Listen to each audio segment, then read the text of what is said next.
Hey, what's going on, guys? Today on the channel, I think we're doing our first using this device kind of video in 2024 video for the year, and I figured we might as well go ahead and kick it off with the 2018 MacBook Air.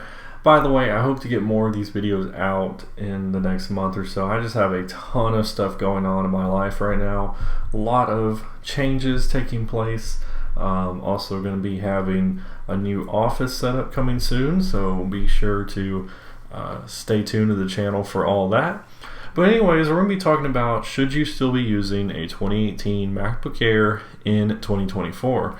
So first off, let's go ahead and talk about why I got this computer. So I had come from a 2011 MacBook Pro 13-inch. That computer had the 500 gig hard drive, 4 gigabytes of RAM, which I upgraded to 8, and that was a really good computer. So all the way from 2011 to 2018 is how long I had that one, and then it was finally time to upgrade because I believe it was macOS High Sierra was no longer, it was going to continue to get security updates for a little while, but I couldn't get the latest all new version of macOS, so I was forced to upgrade.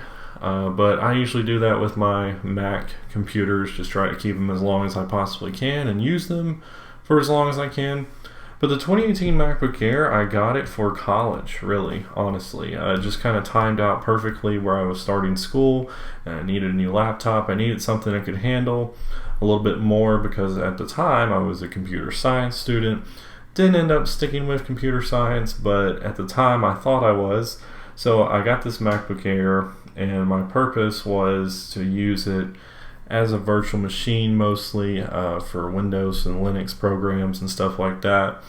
But obviously didn't work out. But anyways, I got 512 gigabytes on this computer.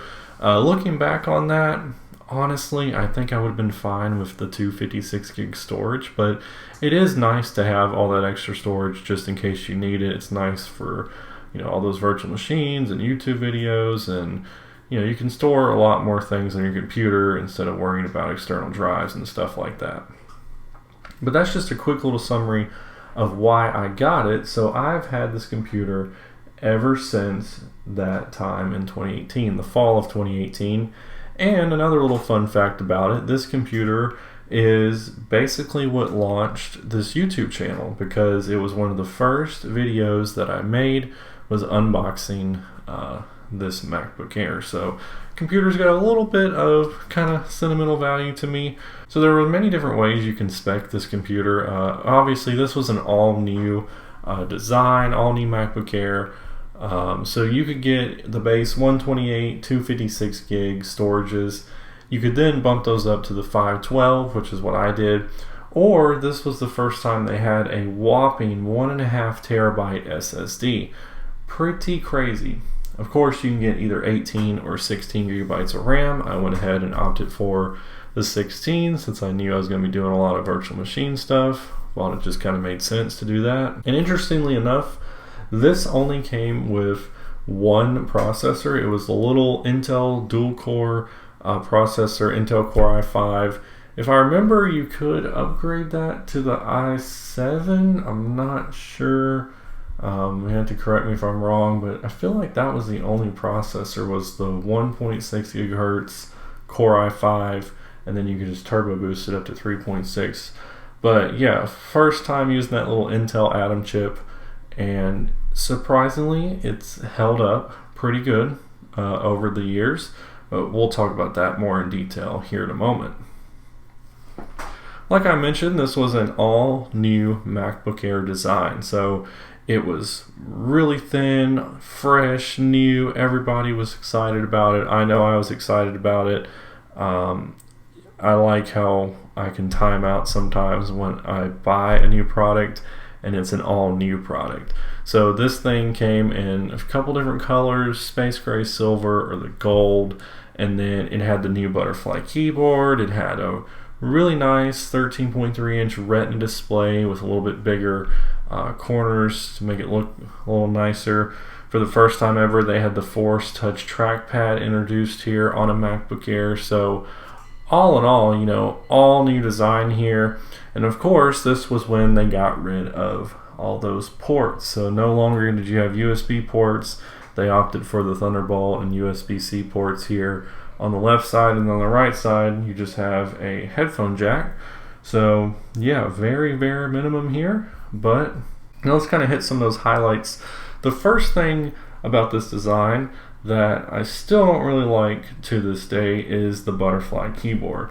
Now, I wasn't the only one who disagreed with Apple on this choice, because this butterfly keyboard was the 3rd generation. However, Apple thought they were doing us better, I guess, with making the keys as flat as possible. So these keys are super flat. They don't really have a ton of feel or feedback, and it's very, very different to type on this compared to a traditional keyboard. I was coming, of course, from the MacBook Pro, like I already mentioned, from 2011, that had that excellent keyboard on it. And even, I was using Windows PCs during the day sometimes, and this keyboard to this day is still hard to type on. It's not anything unbearable like it was when I first got it, but if you had to type like a pretty long paper or something like that, which I did pretty frequently on here, it was not very fun. And this butterfly key mechanism was just not the move, and Apple quickly replaced that when the next version of the MacBook Air came out. But yeah, 3rd gen butterfly keyboard, it was pretty bad.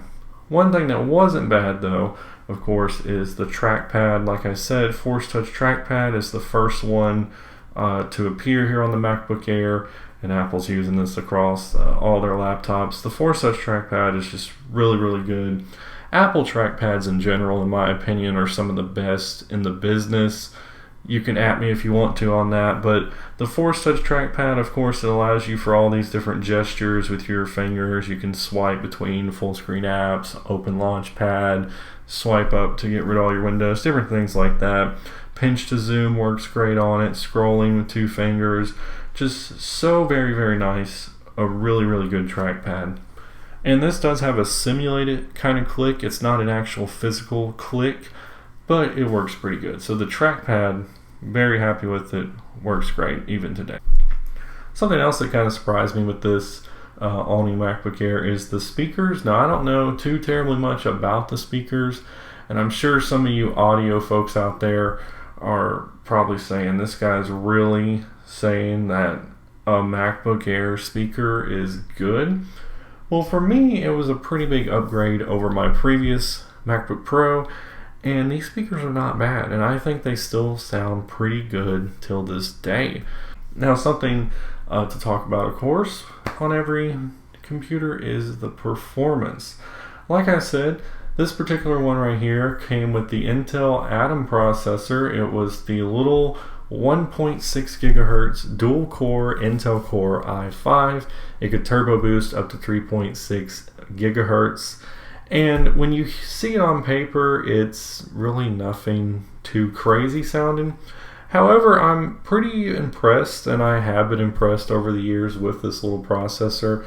It's done everything I've needed it to do. Does it do it fast? Well, it depends on what you're doing.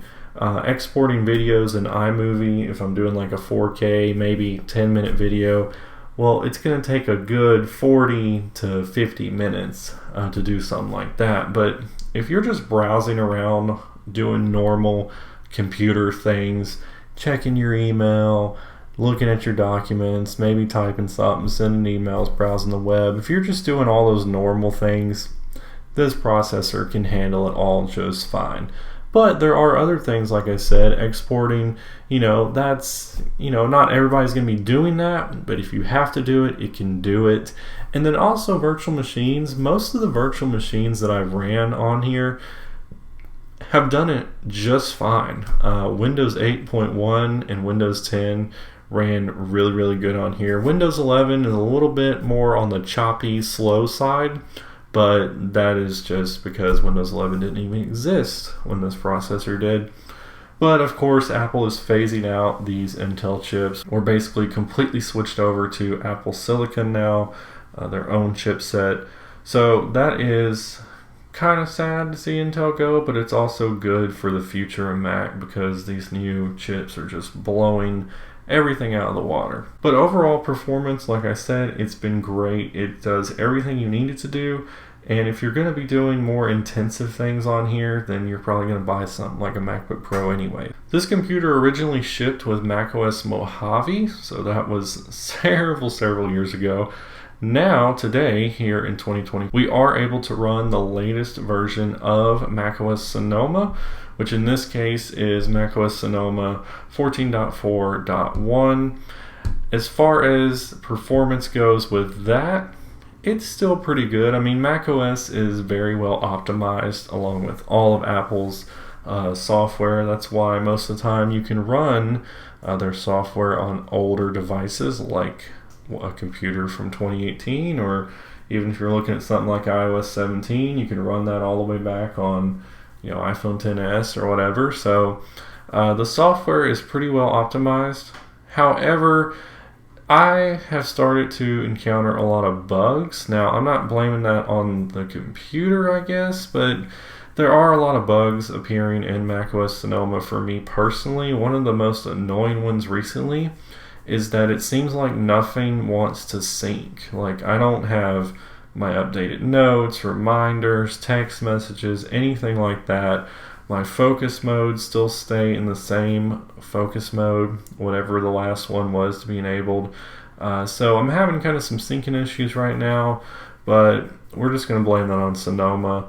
But yeah, I have a feeling that this is probably going to be the last new version of macOS we're going to be able to run.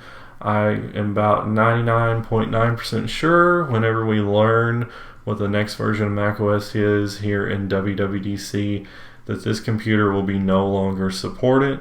I am thankful though that it did get Sonoma, because I was thinking last year it was not going to get Sonoma, but they pulled through, I guess, so here we are. But I have a feeling, like I said, Apple will go ahead and just drop all of the remaining Intel Macs off of the support list. So that'll be this one right here. But honestly, it is probably time for me to upgrade to Apple Silicon because it's just blazing fast and it's the future, whether we like it or not. Battery life on this computer has remained great over the past few years of owning it. I still have a normal on my battery, so I guess everything's operating fine. This computer also has the battery health management, so the optimized charging and things like that, which is good for me because I leave this thing plugged in pretty much every single day. I don't really travel or move around with my laptop like I used to, so my next computer is probably going to be a desktop, maybe an iMac, maybe a Mac Mini, I don't know yet. But yeah, it is nice to have this battery management system because right now it has lowered my battery to 80% because I'm rarely used it on battery. So it's kind of holding it down and not at a full charge. But it's been managing itself great. And the few times that I do take this thing off the charger, I have found the battery life has remained excellent. I mean, I really, in just looking and using this computer, it doesn't really notice that there's been any sort of major degradation. Apple says you can get 12 hours of web browsing, 13 hours iTunes music, 30 days of standby time, and I mean, I honestly still believe that I'm pretty close to those numbers. I can use this computer essentially all day when I come off of batteries. How has this thing held up physically over the years? Well, it's held up pretty great. I take good care of my products, and this thing is essentially, in my opinion, still brand new out of the box condition. There's no scratches, there's no dents, dings. I wipe the keyboard off literally all the time before I close the lid because the oils from your hands can get on this keyboard, especially these newer keyboards, really easily. And if you close the lid and you have a lot of oil on your keyboard, that can get on the screen and it can actually imprint the screen, which you don't want to do that. So the screen on here is basically completely spotless, clean. I know I'm kind of probably a little weird for caring this much about this computer, but yeah, overall physical condition it's held up really nice. The only thing that's just kind of typical on these is there is a lot of dust and stuff that kind of gets trapped in the hinge down here at the bottom, right in the MacBook Air area. But if you take a little like can of compressed air, you can just blow that right out of there, so it's really no big deal. It is nice with these butterfly keys. Probably the only good thing about them is nothing can really get trapped under them because they're so flat. So you don't have to worry about nothing getting trapped in there. And then the speaker grills are so small that you don't really have to worry about anything getting in there either. But overall, physically, this computer's held up great as well. Okay, so the main answer to our question here is, should you still be using this in 2024? In my opinion, I would say yes, but keep in mind that this computer is no longer going to be receiving the new macOS when it comes out later this year. Now, for some people, that might not be a big deal because they don't necessarily want the new features. And the good news is Apple will continue to support macOS Sonoma probably for another year or two, just like they do with every single version. However, technology is pretty rapidly changing as always, so it's kind of difficult nowadays to continue using something like this for well over 5 years, you know. But as far as speed and processing power and all that good stuff, this computer is still as quick and smooth as the day I got it, and I think that'll definitely continue. So yes, you can still use the 2018 MacBook Air. Is it necessarily worth it? Probably not. Like if you were going to buy one today, I probably wouldn't. I mean, you can get a brand new MacBook Air now for like $1,000 with the latest version of the chip that Apple has, and it'll just absolutely blow this one out of the water. I remember back in the day, I kind of regret doing it, but this particular configuration right here cost around $2,000. So it's pretty crazy that even if I were to get a base model MacBook Air, I could literally get that thing for a little over $1,000. $1,099 is the base price.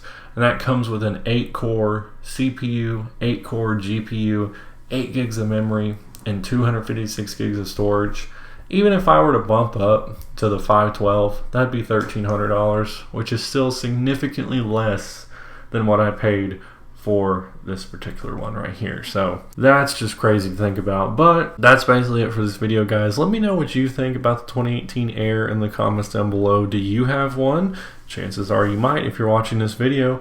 If you do, let me know how you have liked it over all those years of use and whether or not you're going to continue to roll on with it through the rest of this year and maybe into 2025. But anyways, guys, that's all I got for you today. Thanks for watching as always, and I'll catch you all in the next video.